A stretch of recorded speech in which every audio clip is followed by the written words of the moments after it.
My name is Megan Davis, and I'm the Vice President of Global Marketing at Biblioteca. We're extremely proud to sponsor the Library Advocacy and Funding Conference this year, knowing that the sessions and topics are both timely and relevant for libraries to thrive in the future. Biblioteca creates an ecosystem of technology that's designed to streamline staff workflows, create better user experiences through technology, both inside and outside of the library, as well as extend access to your library spaces and resources as much as possible. We're continually evolving our solutions to meet the changing needs of libraries. We welcome you to visit us at www.biblioteca.com to learn how other libraries are benefiting from Biblioteca technology. We've got a wealth of customer stories as well as ongoing webinars that we host on a regular basis. We hope to connect with you soon, and we hope that you enjoy the rest of this virtual conference. Hello, my name is Abby Levine, and I'm the Director of the Boulder Advocacy Program at Alliance for Justice. And I'm really excited to be presenting this session, Advocacy, Yes You Can, as part of the Every Library Institute's virtual conference. For those of you who are not familiar with us at Boulder Advocacy, we are a project of Alliance for Justice, and we work with nonprofit organizations and foundations all across the country with the goal to help you be more effective, more courageous advocates. We are a team of lawyers primarily, based in our home office in Washington, D.C., with satellite offices in Los Angeles and San Francisco in California, as well as Dallas and Houston in Texas, that work with organizations to help you understand the legal rules so you can speak out on behalf of your issues, your communities, and the work that you do. We are not the issue experts. Rather, I like to describe us as sort of the nerds behind the scenes that can help you better understand how you can use the law, and sometimes the often very confusing, complex law, but how you can use those rules to be able to make policy change for good. At Alliance for Justice, there's a lot of material that we can talk about in terms of what the advocacy rules are, why they're so important, and how you as different types of organizations can use them. Today, we're going to just cover an overview of some of the most important topics. And yes, even though I'll be talking for about an hour, it is still just an overview. For those of you who want more information and want to get into much more detail, we have a lot of resources available on our website, which is boulderadvocacy.org.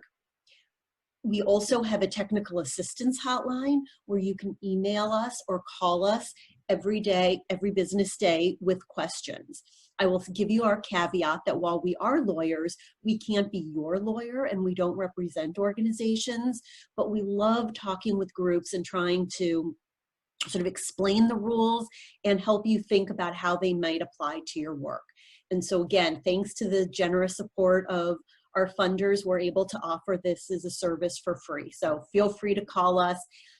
And if you take nothing else from what I say during this session, know that we are here as a resource. And all of my contact information is available here on this cover slide. And so again, if you listen to nothing else that I say, keep this one, take a screenshot of this, keep this handy, and that will give you most of the information that you need. But as we think about advocacy, people bring a lot of different meaning and a lot of different, sometimes baggage to what they think of in terms of advocacy. I think, and we've used this quote for a long time, but it's really so even more important this summer, and particularly with the recent passing of Representative Lewis, that I always think about his comment that there is no sound more powerful than the marching feet of a determined people. And some of what advocacy is literally marching people marching in the streets. But as we'll talk about it, advocacy is much broader than that. And sometimes it's the marching feet of phone calls. Sometimes it's the marching feet of neighbor to neighbor conversations. Or sometimes it's the marching feet of tweets flying across the world.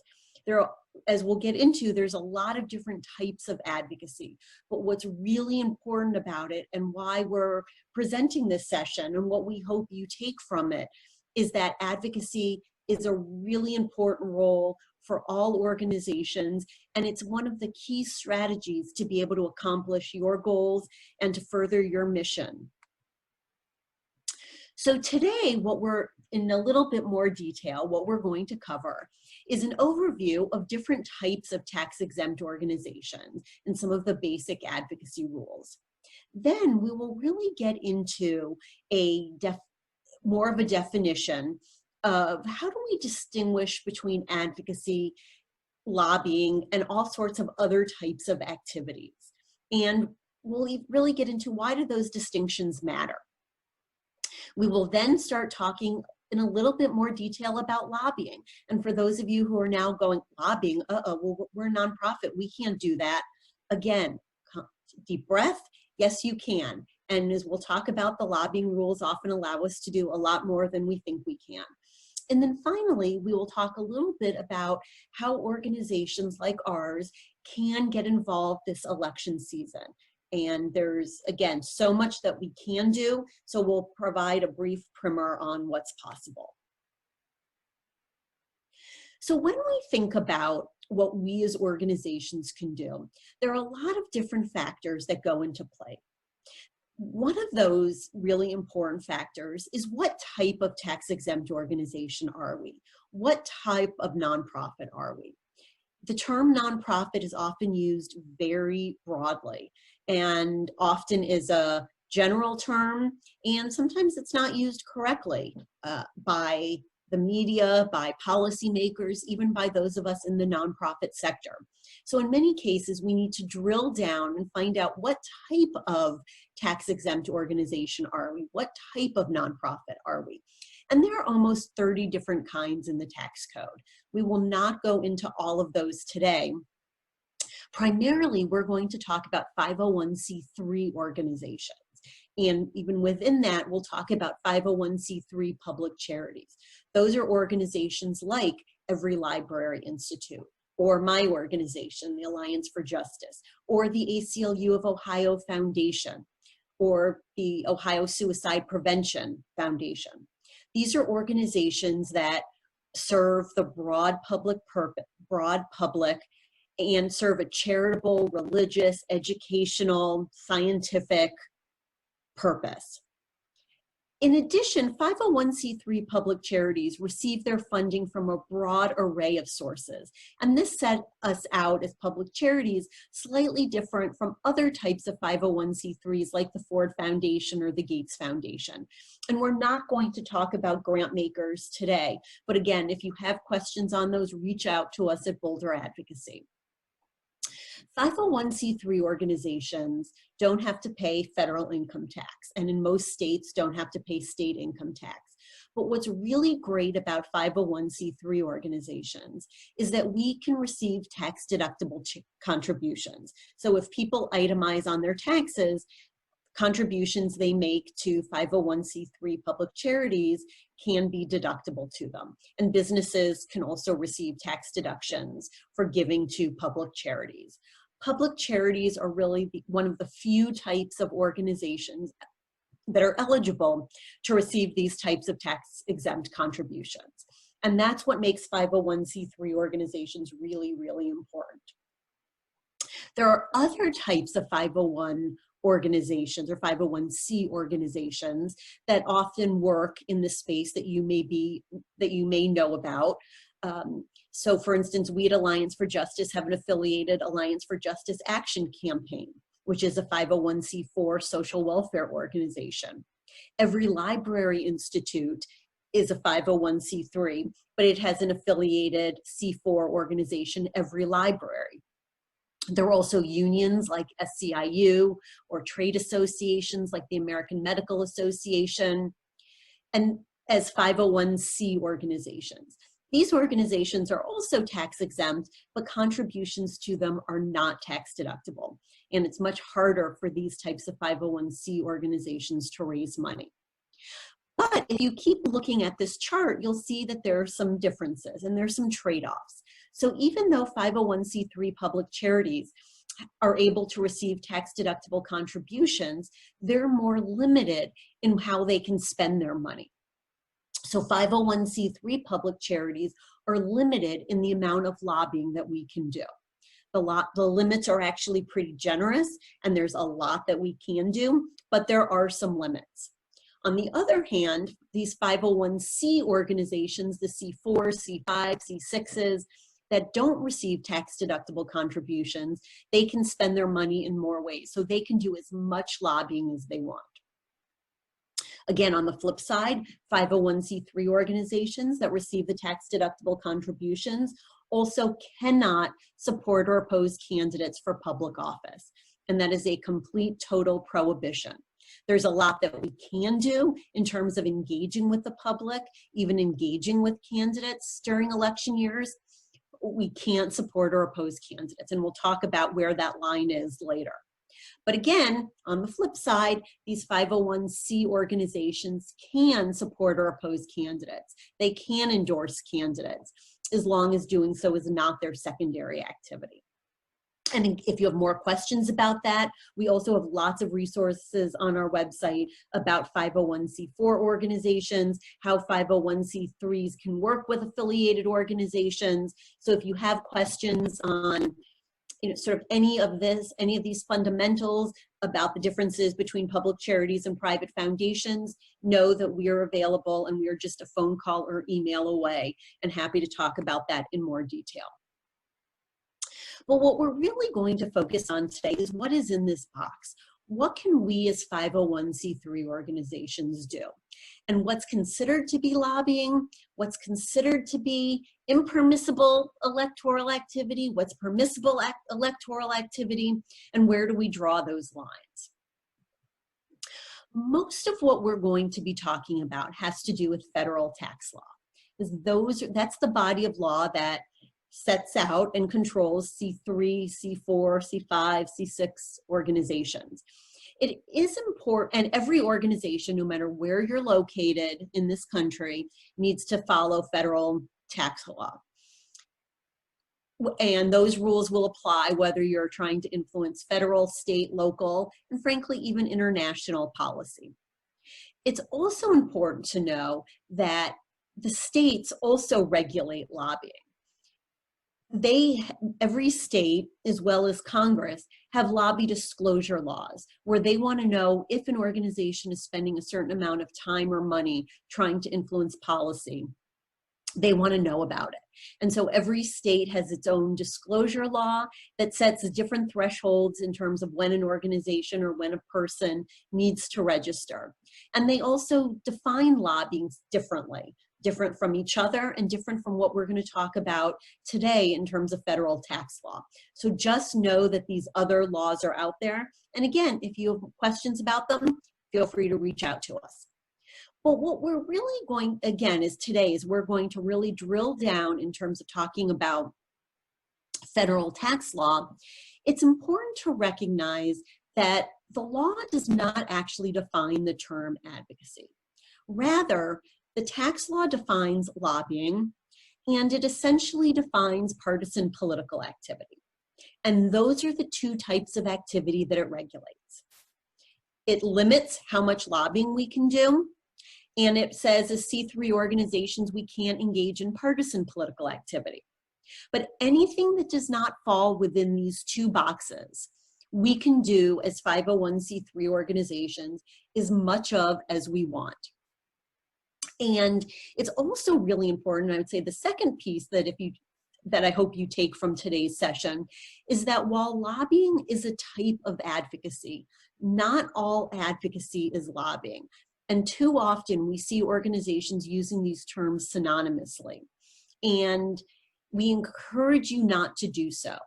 There are, as we'll get into, and foundations, for instance, family foundations, other funders from whom you get money, they may be more limited in their ability to spend money on lobbying. And some organizations don't like to fund lobbying. So if you were to submit a proposal and say, we'd like you to support this initiative for lobbying, they may say no. But that activity might not actually be lobbying at all. And if you were to describe what it was and said, we want to do a research report looking at the importance of increasing funding for libraries, they might say, oh my gosh, that's so important. Yes, we want to fund it.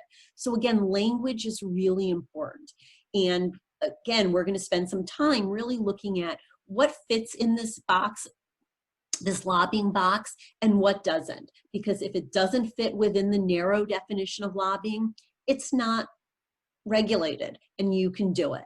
And likewise, we'll get into what fits within this partisan political box. And there's so much that you can do as long as it's not supporting or opposing candidates. So when we think about advocacy, again, want to think about it really broadly. It's activity including helping ensure accurate 2020 census count. It's doing research and putting out reports, looking at the important role that libraries serve in terms of helping kids keep and sort of regain their knowledge during this COVID slide. It's putting out data, looking at sort of the per capita income and in correlation to funding of libraries. Part of advocacy can be looking at particular bills. It can also be building relationships with legislators, doing public opinion polling. There's so much that falls into this big advocacy category. And so again, when we think about advocacy, we're talking very big picture. And it's only when we start moving into lobbying that we're going to be much more precise and specific about what we're talking about. Now, essentially, lobbying, again, is a form of advocacy. And essentially, lobbying is where we're trying to influence the passage of a particular piece of legislation. That is a very broad definition. And I will get to a more precise definition of lobbying in a minute. But first, I want to be very clear that, again, as 501c3 public charities, we are allowed to lobby. And before I get into the definitions, I want to talk about how much lobbying we can do. Because I think so often organizations get so afraid and think, oh, well, we're not, we can't lobby, or there's so little we can do. What's the point? So here's what's the point. 501c3 organizations can lobby. And they're one of two tests we can use to determine how much lobbying we're doing. Either what's called the insubstantial part test or the 501h expenditure test. The insubstantial part test comes directly from the tax code and says, yes, your organization can lobby, but it can't be a substantial part of your activities. And that's basically it. And there's some really old rulings that say an organization who spent less than 5% of their activities, that was not substantial. More than 15% of their activities, that was substantial. We really don't know. And there's not a real good definition even of what it means to influence legislation. So this insubstantial part test is really, really broad, and it's really, really vague. As a result, a number of groups got together many years ago and lobbied Congress and said, yes, we know we can lobby, but we need more guidance. We want to make sure we're staying within the law, and that insubstantial part test is just too vague. So Congress listened, and they actually created a new section of the tax code, section 501H. I know, very creative titles we tax lawyers use. Under this test, there's a much more clear and precise definition of lobbying. Under this test, we don't look at all of an organization's activities. Rather, as the name implies, we look only at how much money an organization is spending this tax year. And are we spending money on lobbying? And there is a clear formula of how much money we can spend on lobbying. And unlike the maybe 5% under the insubstantial part test, under this test, organizations may be able to spend up to 20% of your total spending. So we at Alliance for Justice are big fans of the 501H expenditure test, and we have lots more resources on our website about it. It doesn't change your tax exempt status. Instead, what it does is it changes how you report your lobbying. And one of the questions that we get a lot is, well, if we make the 501h election, and I should say that you have to affirmatively choose to use this test, and you do that by filing a very simple form with the IRS. And sometimes groups say, well, if we do that, will our funders not like it? And our response is, for the most part, funders love it because they know that you are paying attention to these rules, and they are able to have more confidence that you'll be able to stay within the law because you'll have more confidence using the 501h expenditure test. So it's usually a win-win for organizations. Now, again, there is a formula for organizations to determine how much money you can spend on lobbying. The other piece that I should say, and that this may come into play for some of you, is that this assumes that you have money that can be spent on lobbying. What do I mean by that? If your organization gets some government grants or you have some government money, government funds cannot be spent on lobbying. So even if you look at this and say, oh my gosh, well, we're under, we did this calculation and we see that we could spend actually, $250,000 on lobbying. That requires you to have $250,000 that's come in from individual contributions, from bake sales, from book sales, from some donors that allow you to spend the money on lobbying.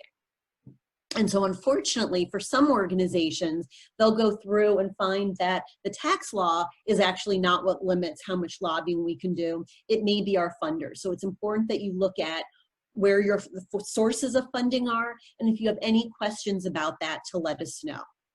So you can figure out your lobbying limit, and we actually have a spreadsheet on our website that will do all this math and these calculations for you, that you figure out what your lobbying limit is. But again, nothing can be too simple. And so Congress actually broke lobbying down into two types, into direct lobbying and grassroots lobbying. And there's not necessarily a good reason for it, but Congress said an organization can spend its overall lobbying limit on direct lobbying, on calling legislators and saying, support this bill or oppose this bill, or writing to legislators. But we can only spend a quarter of our overall lobbying limit on urging the public to contact legislators. So you can use your imagination maybe of why they put that in. So what does that look like? So for an organization whose, and again, this is annual, whose annual expenditures are $500,000, this organization can spend $500,000 on all of its charitable purposes. It can spend up to $100,000 on lobbying. It could spend all of that on direct lobbying, on reaching out directly to legislators. It could spend, but it can spend no more than $25,000 on grassroots lobbying. So again, figuring out what fits into these direct and grassroots slices of the pie are really important, because the rest of the pie, you can do all of those non-lobbying advocacy activities. And for the most part, those can be done with the more restricted funds. So now we really get to the heart of the matter. What is lobbying? And I'm really going to focus on the definitions of lobbying under the 501h election, because those are pretty much the definitions that we have. So as we've talked about, lobbying has been broken down into two types, direct lobbying and grassroots lobbying.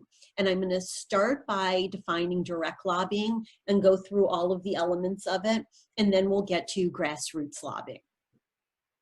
So in order for something to be direct lobbying, there needs to be a communication with a legislator that expresses a view about specific legislation. All three of those elements must be satisfied for something to be direct lobbying. And if you remember from just a few slides ago, we're also looking at expenditures. So we also need to have an expenditure, because if there's no expenditure, then even though you may have done this, nothing counts against your lobbying limits.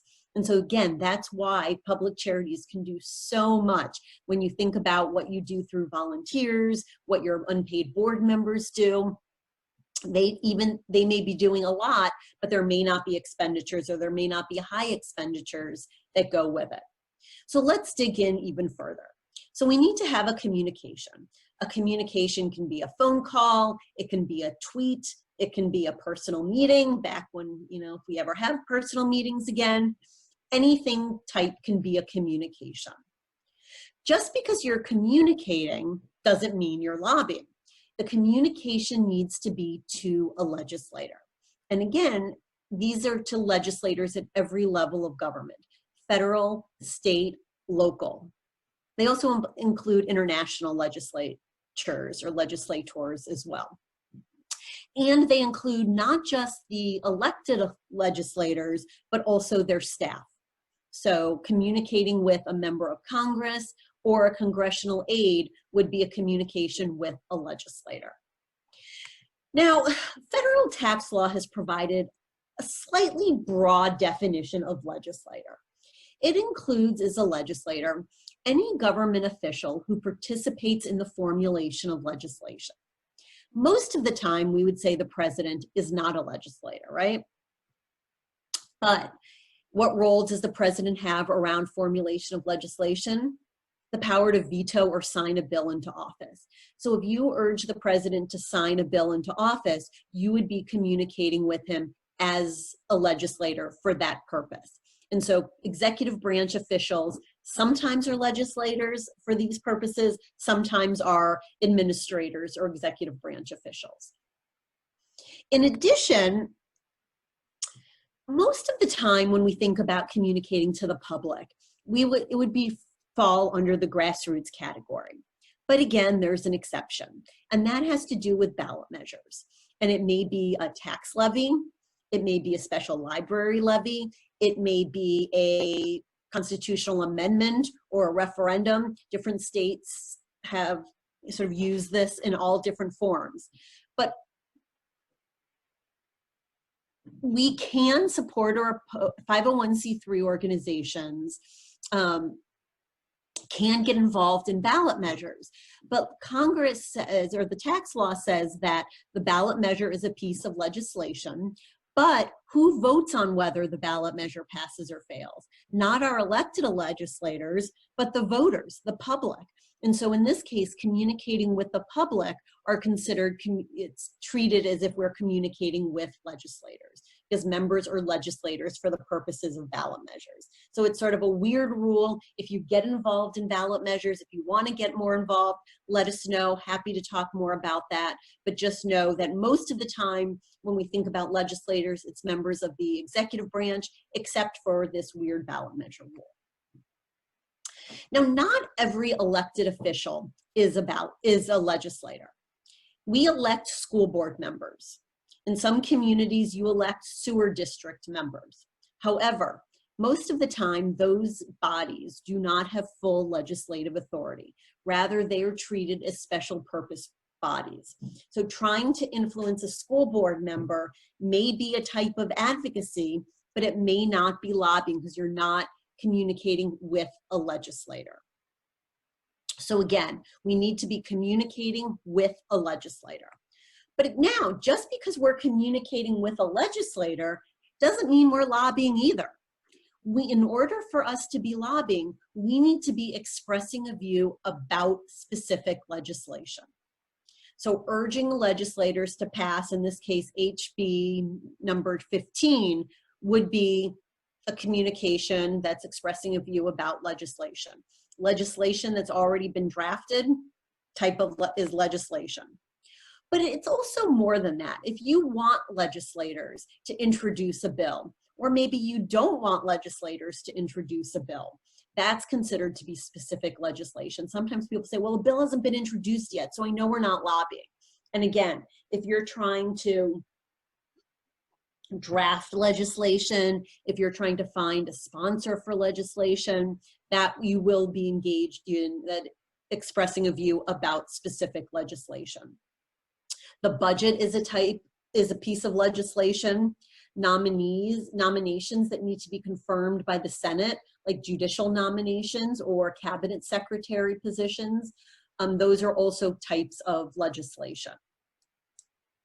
But as you'll see, it's not just expressing a view about specific legislation, or it's not just expressing a view about legislation, it's expressing a view about specific legislation. So in this instance, here is a press release talking about that Representatives Levine and Reed are introducing legislation to provide stabilization funding to libraries during the COVID-19 pandemic. This is a particular bill, and they've introduced companion bills in the House and Senate. And if you wanted to support this, you could as public charities. Doing so would be lobbying. If you were to talk to other legislators and say, we hope you support this bill, that would be lobbying. However, let's say you did not want to lobby for whatever reason. Does that mean you couldn't talk with legislators? No, you could still talk with legislators and talk about the many reasons why libraries are essential. Talking about the importance of libraries, talking about the role they play, talking about the changing role they play from when I was in school or when I was a kid to now when you're, serving, have access for computers where people are looking for jobs. And in some cases you're, loaning out briefcases and you're doing classes and all sorts of things. So talking about the important role of libraries is a really important conversation, but it's not talking about specific legislation. There's a point in the conversation where maybe you turn that way, but again, talking about libraries in general is not expressing a view about specific legislation. So just know that just because you're communicating with a legislator doesn't necessarily mean you're lobbying. Now, there's certain types of activity, of policy change that are really, really important. But again, because of the process, are not considered to be legislation. And under federal tax law, the definition of lobbying is expressing a view about specific legislation. So if we don't have specific legislation, we're not lobbying. So regulations or rulemakings are not considered to be specific legislation.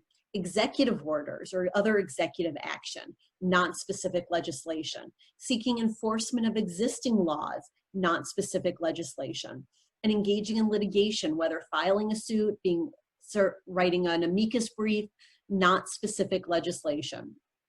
And in many cases, this is where a lot of policy change actually happens, through the agencies, by them setting policy, by them promulgating rules and regulations.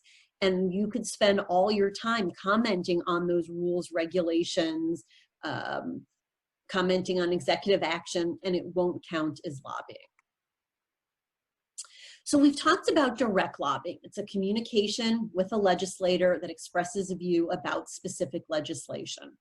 And then we have grassroots lobbying. And that's where we're communicating not to legislators. And in essence, we're communicating to the public or to a segment of the public, with a rare exception, again, of ballot measures. So here for grassroots lobbying, we still need a communication, but our audience is different. So now we're communicating to non-legislators, and our communication still needs to express a view about specific legislation. But now you can see we've added an element, a call to action.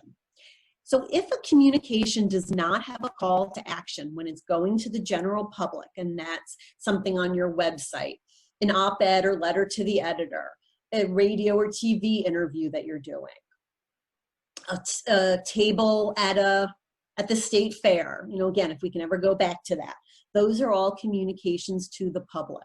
Twitter, in general, communications to the general public. So what is a call to action? It is described in four very specific ways, either telling people to contact their legislator, saying things like write your legislator and urge them to, providing the contact information for legislators, providing the phone number, email address, Twitter account, Twitter handle is a type of call to action. Third is providing a way for people to contact legislators, whether it's an online action alert, whether it's a petition, whether it's pre-addressed postcards. Those are all a mechanism for communicating with legislators, or listing the legislators who will be voting on a particular piece of legislation. And it could be the legislators who have not yet decided how they're going to vote, people who you want to urge them to change their mind. Those are considered to be, that could be a call to action as well. If you don't have at least one of these four calls to action on a communication to the general public, the communication is not lobbying. So again, there's a lot of ways you can still communicate to the public. If you don't have that call to action, it's not lobbying. And so when you think about an op-ed, that means you could write an op-ed in the paper talking about why HB 15 is so important to the importance of libraries and the importance of your communities. And you can talk about all the devastation that will happen if it's not passed, but as long as you don't include one of those calls to action, it's not lobbying. So again, it's important to really look at the language that will really determine whether something is considered lobbying or not. And simply putting in sort of encouraging words like learn more, take action, get involved, those we might colloquially think of as a call to action, but legally are not a call to action. So let's just look at an example. So here's one that says no paid, this is an ad that was in the newspaper, let's say. And so it's definitely a communication to the general public. And it says no paid sick days for restaurant employees. And it's an enhanced dining experience for restaurant customers. Don't you want your place setting to look like that? And then it says nearly half of all workers in Maine lack paid sick days. Support your fellow Maine workers in their right to recover from illness without endangering public health or losing a day's pay. Contact your legislator and share your support of LD 1454, the paid sick days bill. So this is a communication to the general public. It's expressing a view about specific legislation, LD 1454, and there is a call to action. It says contact your legislator. Here's another ad that was in the same series that says, she'll be your server tonight, and she's pretty sure it's contagious. Nearly half of all workers in Maine lack paid sick days and are forced to work through their illness. Support LD 1454, the paid sick days bill. Here we still have a communication to the public. It expresses a view about specific legislation. But is there a call to action in here? Technically, no. It does not say call your legislator, provide their contact information, provide a way to contact legislators, or even listing who will be voting on it. So this ad right here is not grassroots lobbying. Now you'll see, and one of my favorite parts of this campaign is its website, which is mainsneezes.org. Now, if somebody were to go to that site and the first thing that comes up is call your legislator, support this bill, then it'll be attributed back. But if you leave that link off, that call to action off, this is not lobbying. So again, it's really important to look very closely at your language. And if you have questions about that, to let us know. But the other piece is, even if this were, let's say this is lobbying, so let's go back to this one. So this ad is lobbying. If your organization paid to have this ad created and paid to place it, maybe on a billboard or in the newspaper, you would have to count the costs that you paid for design, you would have to count the costs for placing the ad, and those would count against your grassroots lobbying limits. But let's say one of your board members said very generously, you know, we're going to pay for this ad, or maybe an ad company offered to donate their time for, and so they designed the ad for free and they contacted the billboard company and they paid for that billboard space. Now, how much did your organization spend on this lobbying communication? Maybe a little bit of staff time to oversee it and to make sure the message was okay.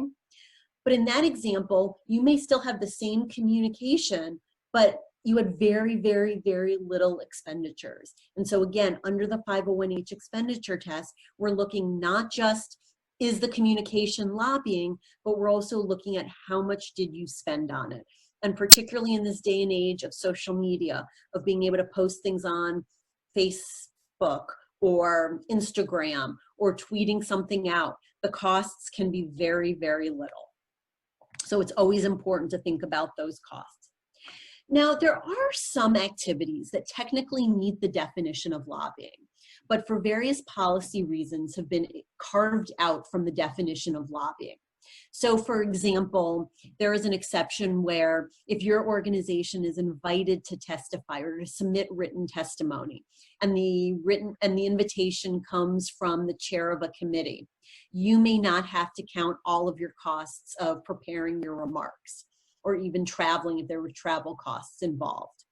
There's also an exception for nonpartisan analysis, where if you put out a comprehensive report that looks at sort of the both sides of an issue, and even if ultimately you decide to take a position, the costs of doing all the research and putting out that report may not count. We have more information on these exceptions on our website in publications. So just know that when you try to determine is something lobbying or not, it's not always a simple yes, no question. And that's why when you call us, we'll often want to get a lot more details, because depending on who the audience is, depending on the timing, depending on exactly what you say, may very easily can change whether something counts as lobbying or not. And so again, it's important to know that there's so much that you can do. And frankly, the more you know, the more you understand the definition of lobbying, the more comfortable you should be, the more courageous you could be, or the bolder you can be in terms of speaking out. But don't feel that you have to master all of that. Feel that's what we're here for. And you can call us and ask us, this is what we want to do. Does this seem like lobbying? So with that, I want to turn a little bit to talking about election year activity. And again, could spend hours talking more about lobbying, could spend hours talking about election year activity, but won't promise not to do that today. But really want to highlight how much you as 501c3 organizations can do, and arguably how much you should be doing in election years. And as libraries, as organizations associated with libraries, that you have so much trust in your community. And this is a way that you can really help people sort of exercise their rights to vote. Now, while as 501c3 organizations, we cannot support or oppose candidates, there is so much that we can do. And we can break the activities down into a lot of different categories. Some that only happen in an election year, like ballot measures, because we vote on them at the ballot box, or voter registration, we only do because we want people to participate. But then there's some activity like issue advocacy or lobbying that we do all the time. And we just need to think about, are there special considerations, or what are the special considerations in an election year? So as I mentioned earlier, 501c3 organizations can get involved in ballot measures. Ballot measures for tax law purposes are treated as specific legislation, and supporting or opposing a measure is considered to be direct lobbying, and it falls within your lobbying limits. The states regulate ballot measures usually under their campaign finance law. So you do need to know, if you do get involved, what those state rules are. So we can support or oppose ballot measures. That is very, very different than supporting or opposing candidates for public office. So as 501c3 organizations, we cannot support or oppose candidates. And that's whether we're talking about candidates for president, candidates for the state house, candidates for our state governor, for our city council governor, or for instance, school board trustees. We as C3 organizations can't support or oppose candidates. And if you'll remember back when we talked about what's a legislature, I said, oh, school boards, they're not legislative bodies. However, they're still elected officials. And so as C3 organizations, we can't support or oppose candidates. And it doesn't matter whether it's a nonpartisan race. Very often we'll talk about that nonprofits or 501c3s need to be nonpartisan. And that's true. We can't favor Republicans over Democrats or Greens over independents, but we still can't support or oppose candidates. So even if you're in a community where school board members run on nonpartisan lines, or you're in a state where there are judicial elections or a mayoral election that's nonpartisan, we still can't support or oppose candidates.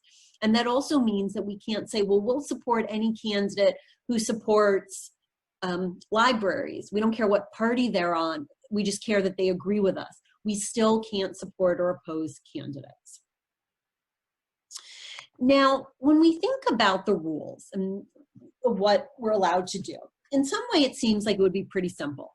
The law says we can't support or oppose candidates. All right, well, they've said that. But how does that act? What does that mean in real life? how do we interpret that? That interpretation is where it gets a little bit hazy, that there have been some rulings over the years, many of which well before the internet, that sort of provide some safe harbors that sort of spell out what C3s can or can't do.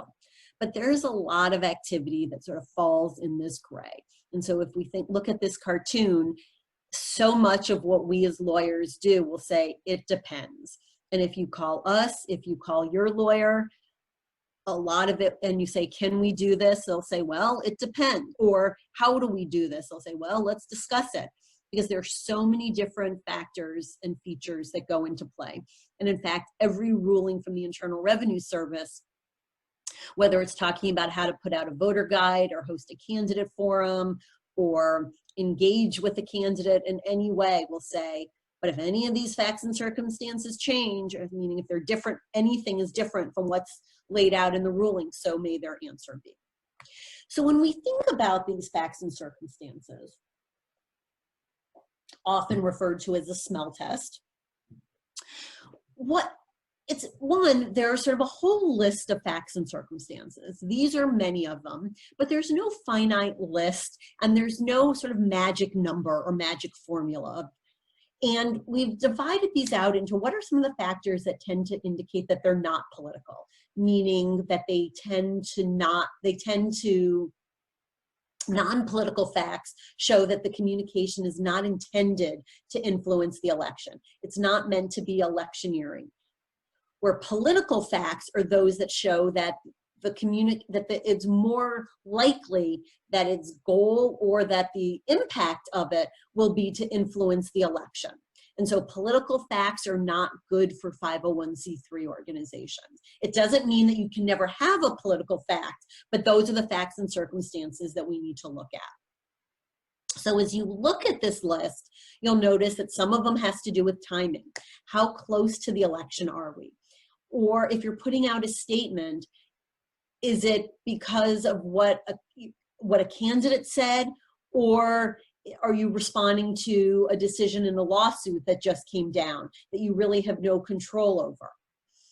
Are you referring to a candidate as the candidate, or are they the president or your local mayor and you're referring to them in that official capacity? Does your organization have a history of praising or criticizing elected officials, or a history of working on particular issues? Those are some of the facts and circumstances that come into play, and we'll look at more of those as we move along.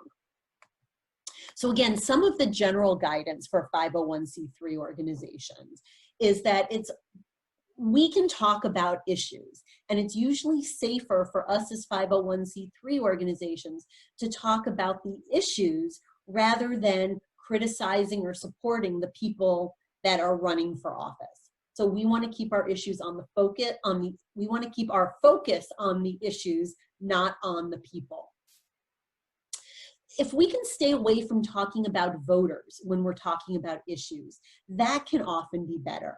So if you look at, research and say 60% of the public think libraries are essential and should be reopened, that could be very different than saying 60% of voters think that. When you start putting in the word voter, that could indicate that you're trying to shift and make people think, well, what do the candidates think, or what should I think about at the ballot box? And then again, the closer we get to an election, the more it's going to look like, or the presumption will be, you're referring to a candidate because of the upcoming election and you want to make them look good or bad. And it's always good to have disclaimers. So again, we looked at this example earlier, where this press release where Congressman Levine and Senator Reid introduced companion bills to provide stabilization funding for libraries. As an organization that focus on libraries, you could come out and issue a statement and that says, this is great.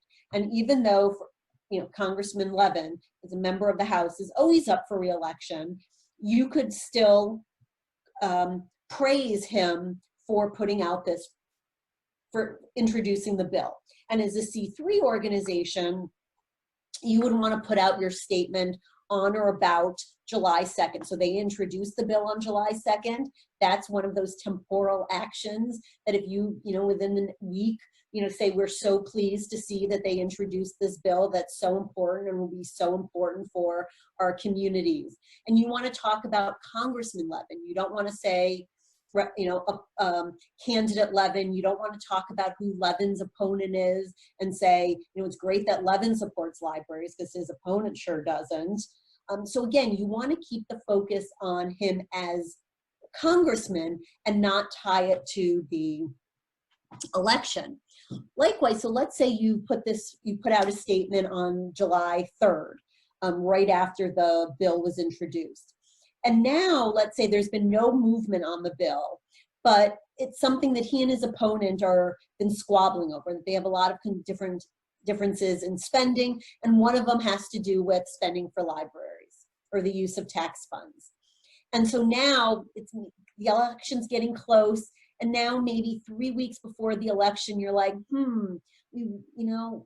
what can we do to highlight that Levin's been so valuable and has been such a friend for libraries?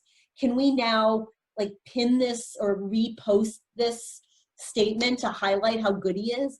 Now, if you're putting this statement out praising Representative Levin 3 weeks before the election, where there's no movement on the bill, then it may look like the reason you're doing it is to highlight how good he is on the issues and to show the difference between him and his opponents. So that's why even the same statement, depending on timing, depending on why you're putting it out, those facts and circumstances will be important. Likewise, if there were going to be a vote on the bill 3 weeks before the election and this bill were now live, that would be very different. And so again, that's why if you were to call us and just say, can we put this out, we'll have a lot more questions because all of those facts and circumstances come into play. And it's not just what you as the organization are doing or saying, it's what's being done, what's going on around you. And that means that there's some messages that may seem really appropriate, C3 friendly for libraries in Massachusetts, but may seem really risky for libraries in Arizona. Or the message that you used 8 years ago may have been fine then, but now may look different based on the candidates, based on the climate, based on what's going on. Also important to know that these rules apply to all types of communications, including social media. So if you're not comfortable saying something or having your ED say it or your board president say it in an op-ed, you don't want to be tweeting it. And if you're not comfortable tweeting something, you don't want to be retweeting it. So just as C3s can't endorse candidates, you don't want to link to the League of Conservation Voters endorsements of who the best environmental candidates are. It's also important for particularly using social media to be mindful of who you're following, who you're sending people to. And so for instance, and this is particularly the case with elected officials who are also candidates. So in this example, and now it's a slightly out of date, but this was Elizabeth Warren, and if you keep reading, it says it's her official campaign account. So there would be a big difference, and it would be much more risky for a C3 to link to or tweet or follow Elizabeth Warren's official campaign account than if you were linking to her official Senate account. And so again, these things that may seem like nuances, but can be really, really important. Now, as C3 organizations, one of the great things that we can do is to educate candidates on the issues that we care about. You can do that. You can create briefing books for candidates. You can send them materials that are on your website. You can send them reports that you've done. What you don't want to do as the C3 is sort of serve as a campaign aide or serve as a campaign consultant. So if a candidate calls you and asks for some basic general information, and you provide that general information to anyone, you can do it. You can answer the question. But if they say, I'm giving a speech next week and I really want to talk about the importance of libraries, what can I say? You can say, we have this great one-pager or this great white paper on our website, and send them the link. But you could not sit down and talk and say, oh, okay, you're giving this speech on libraries, what should you say? And write out the talking points for the candidate. You can also engage in voter registration, get out the vote activities. And again, the role of 501c3 organizations is to encourage people to exercise their rights to vote. So again, it's important to think about the messaging that we use when we're doing voter registration, get out the vote activities. It's also important to think about how we target. So if you may be thinking, well, we put messages out on our website, or back in the day, we would have forms available that anybody can come into the library and pick up. That's great. You can't pick and choose based on how you think people are going to vote. And you can't target communities based on, oh, we think this is going to be a swing district. You can target based on communities that are underprivileged or tend to be underrepresented at the polls. So you could say, if you're going to be making phone calls, that you're going to target certain communities because they tend to be more disadvantaged communities. Or maybe there are a lot of young people in those communities, and you can make phone calls there.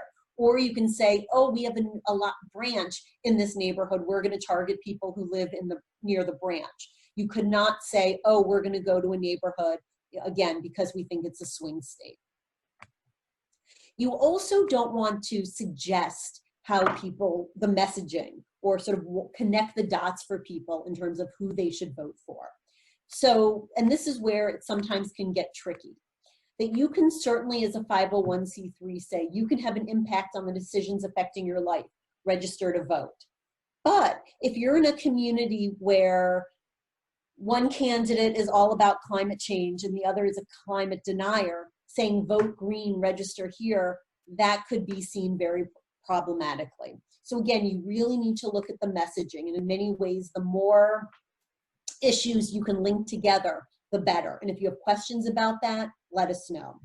Another really important role for 501c3s, particularly this year, is the need to engage in voter protection, to help people vote, to make sure that the process is fair.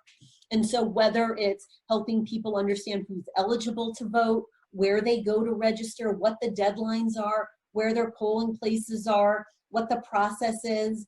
And there's been a lot of voter suppression efforts over the years that's been increasing, and particularly this year with all of the changes due to COVID-19, helping people understand the process is really important. Helping people be nonpartisan poll workers, that a lot of the counties are really struggling to find people to be at the polls, and encouraging people to do that, or finding other way that people can volunteer, can be a really important role that you play. Now, finally, there are also ways that as organizations that you can also help educate the public about where the candidates stand. And again, it's not to help tell people who they should vote for, but so people can get in one place information about the candidates. And the IRS has said that we can do this either through voter guides that generally are compiled through candidate questionnaires, although maybe we can do it without it, or through having a debater forum. And there's some practices that are the same, regardless of whether it's a candidate debate or forum or questionnaire. One is that we want to ask questions on a broad range of issues. The concern is that if you were to ask questions just about libraries or just about school funding, that it's too easy to make any candidate look good or bad. So we want to ask questions about libraries, ask questions about maybe public transportation, questions about healthcare, questions about water safety. And this is one area where it's really good if you can work with other organizations in your community, and you can all get together and all have your, be able to diversify. There's no clear answer on how broad the range of issues needs to be. You also want to ask unbiased questions. It's better to ask open-ended questions rather than yes/no questions. You also don't want to ask candidates to take pledges. If elected, do you promise to increase support for libraries? Because the IRS has said that that's considered supporting a candidate who agrees with you and opposing a candidate who doesn't. And then if you put it out as a voter guide, you want to present candidate responses equally. If you're doing a debate or forum, in general, you should include, it's best if you can invite all candidates, but if there are too many candidates, you can invite viable candidates, and you just need to have a clear objective criteria for who you determine is viable. And again, most of the same rules apply, asking open-ended questions on a broad range of issues. You want to try to have an impartial moderator. Maybe it's the library director, maybe it's a reporter for public radio station. We often talk about having an unbiased audience. That doesn't mean you have to poll people at the door, but give each candidate a number of tickets or something like that. And again, lots more rules that come into play, but if you have questions, let us know. Finally, all of these rules that we've talked about have to do with the organization, and they have to do with us as staff or volunteers or board members of the organization, using organizational resources. So what I can do as Abby Levine, Director of Boulder Advocacy, using my A. Levine at AFJ account is very different than what I can do and the kinds of communications I can have as Abby Levine, resident of Alexandria, Virginia, using my Yahoo account. So you can, unless some of you are subject to the Hatch Act, and we can reach out and we can look into that more, but most of the time for 501c3 employees, we can, in our individual capacity, get involved. We can volunteer for our friend's mayoral race. We can give money to Senate candidates. We can put signs in our front of our lawn. So we can give money as long as we're using our personal credit card, not our work account. So again, it's important to recognize that there's so much that you can do even in your individual capacity. And it's important to be clear what hat you're wearing, or if you're tweeting, are you tweeting from the organization's Twitter account or your own personal Twitter account? And finally, if you're interested in learning more about advocacy or thinking about how your organization can get started, we have a tool that can help sort of walk through some of the key features of successful advocacy organizations that can help you take a snapshot of your advocacy capacity, or even have a conversation with your staff, with your board, with your community about what does it mean for your organization. You can download these tools on our website, which again is boulderadvocacy.org. And here is all of our contact information once again. And I encourage you to reach out to our technical assistance hotline, by phone, by email, to me directly. And thanks so much for all that you do in your communities, and look forward to keeping the conversation going. So thanks so much.